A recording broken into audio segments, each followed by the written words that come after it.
From bans to battles, there's a lot to navigate when it comes to the United States patchwork of abortion legislation. In fact, it's such a complex topic that we're going to break this one into two parts. First, we'll provide an overview of abortion around the world and a little on our own views for what that's worth. Then in part two, we'll delve into some interesting state legislation.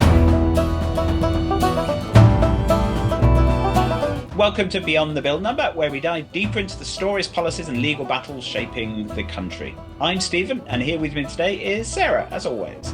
Sarah, are you ready to dive into some complex terrain? Absolutely, Stephen. It continues to be a whirlwind when we are talking about reproductive rights here in the US. There's a lot for us to unpack today. There is a lot to unpack today, but just before we get into that, we should let people know that we're recording this on the morning of the 5th of November, so Election Day. So we have no idea who's won the election, who's predicted to win, or even how it's going, because it's too early. Now, when you listen to this, you'll probably already know. You may know, you may not know, depends how close it is, but you'll certainly know a lot more than us. We're just sat here biting our fingernails. But obviously what we're talking about today, reproductive rights, has been a huge issue in this election campaign, and I'm sure we'll touch on it as we go through. So just bear in mind, we don't know who won. So abortion rights then, abortion laws, they've been a big issue for centuries, really. This isn't a new topic. Most countries have made abortion illegal for centuries, really. But it's also a fact that abortion has always happened. Women have always sought ways to end unwanted pregnancies, often a terrible risk to themselves, a terrible pain, obviously quite gruesome sort of procedures and so on. So the current raft of laws that actually made it legal for women to have these procedures in a proper medical way were really there to prevent that harm. Sort of an acknowledgement that it's going to happen anyway. So why not actually do it in a proper hospital setting where you can do it in a way that isn't going to threaten the life of the mother. So why don't you tell us a little bit, Sarah, about the history of these sorts of laws around the world? Yeah, it's a really interesting topic, and I think that the US is a really pervasive presence in the space. And I think that's mostly because a lot of people view the US as one of the first countries to formally legalize it with Roe v. Wade, which was in 1973. But little known fact is the Soviet Union was actually the first country to kind of pass a formally legalized abortion situation in 1920. Which is a really long time before Roe v. Wade, and I think the UK was second in 1967. So since then, it's been, obviously a very contested issue all around the world.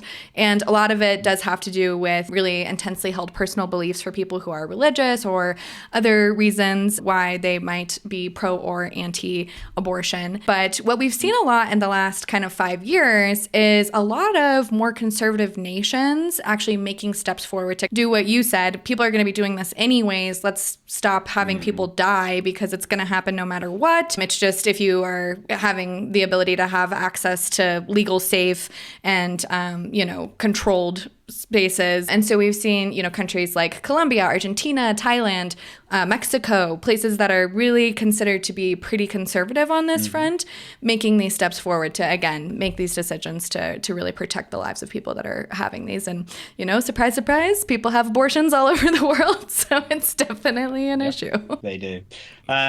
So in the UK then, as you say, 1967, the Abortion Act of 1967 was the law that really changed it. It was after some quite big high-profile cases in the 50s, actually, where women had been prosecuted and so on. And at that point, it sort of modified the law to say that, okay, while we're going to leave it as illegal, we're going to make a loophole that if you get two doctors to agree and it's within 24 weeks and it's carried out in an approved setting, then, okay, you can go ahead with it. And that's sort of the law that we've had ever since, really. The politicians never really got around to updating it to a more sort of modern law, but actually it works.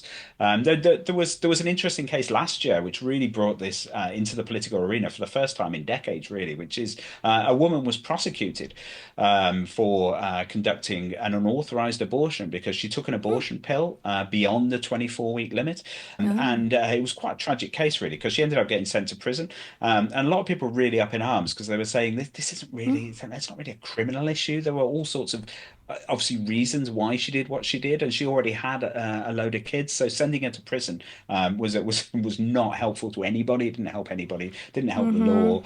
It's not like you need a deterrent because it's not like there are loads of people doing this. So there was a big drive to actually change the law so to decriminalize, effectively decriminalize abortion under all circumstances. So that hasn't happened yet. But it just shows how even in countries like the UK, where it's really not a political issue at all, it never makes an appearance in any of our sort of elections or anything like that. It can still really arouse passions and get people worked up. So people have to get opinions from two doctors? That's pretty Yeah, interesting. Huh.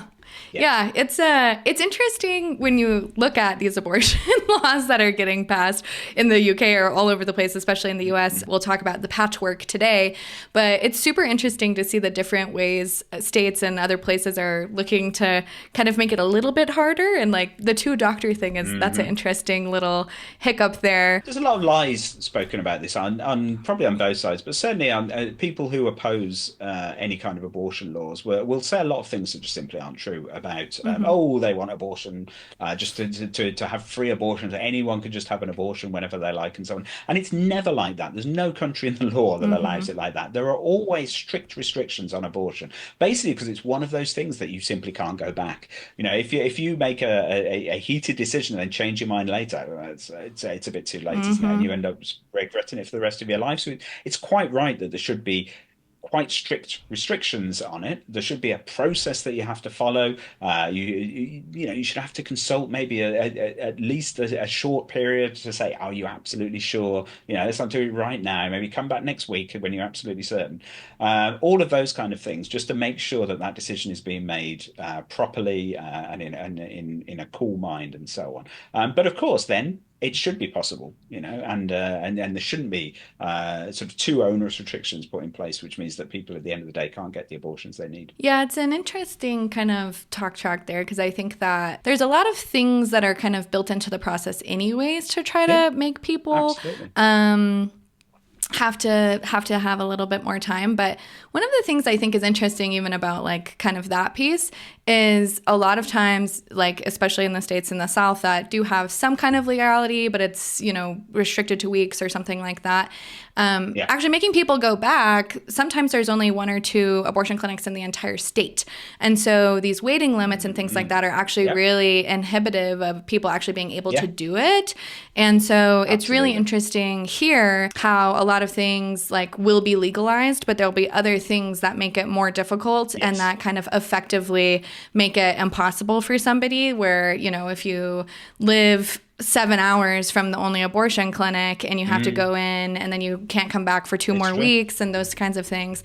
So yeah, one of the most interesting things, part of the political discourse for the US this time is there's been a lot of talk about post-birth abortions.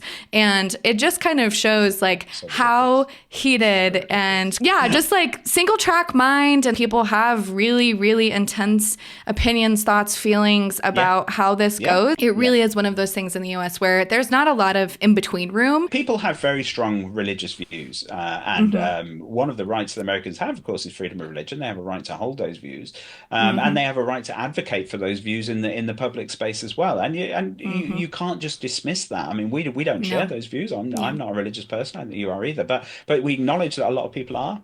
And that deserves to be respected. And so that's what makes this such a difficult issue. As with most Hmm. things, when religion gets involved, it's very difficult to have rational conversations because it does Yeah. just come down to, well, God says so. And so Yeah. where do you go from there? And, and Yeah. and it makes it harder. Well, and I think it's also something where a lot of people come from like your moral compass shouldn't impact my quality of Hmm. life or my safety. Yeah.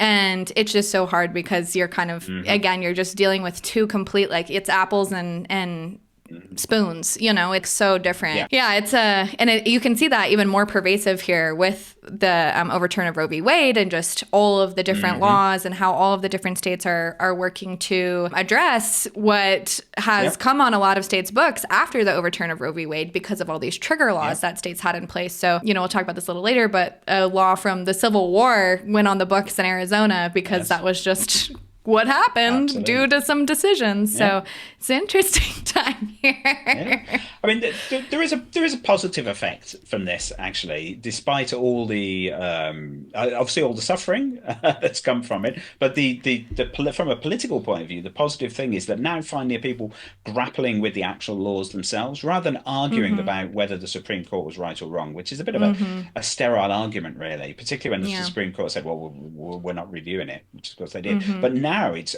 people grappling with actual laws that are going to take effect and affect their lives. And it's getting Mm-hmm. passionate. It's influencing elections. I mean, you can say that the only reason why Kamala Harris has a chance of winning the election today, so we don't know whether she has one, but whether she's a chance of winning is because of this issue, which has Mm-hmm. galvanized women all across the country to come out and vote and take action. And that's actually a positive thing. And over time, we may get to a resolution finally, rather than just having decades of sterile arguments about a particular Supreme Court ruling. We might actually Mm-hmm. get to a position where the country can decide what it wants to do and Yes. pass some proper laws and then move on and actually have Mm-hmm. arguments about other things rather than this. Yes. So, anyway, Yes.